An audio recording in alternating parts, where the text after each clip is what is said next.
शिफा हैं।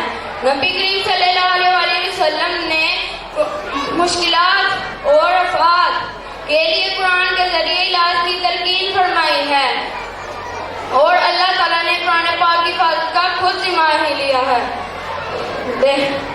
लिहाजा इसकी बरकत और आफात से किसी मुसलमान का इनकार नहीं हो सकता। ये राज तो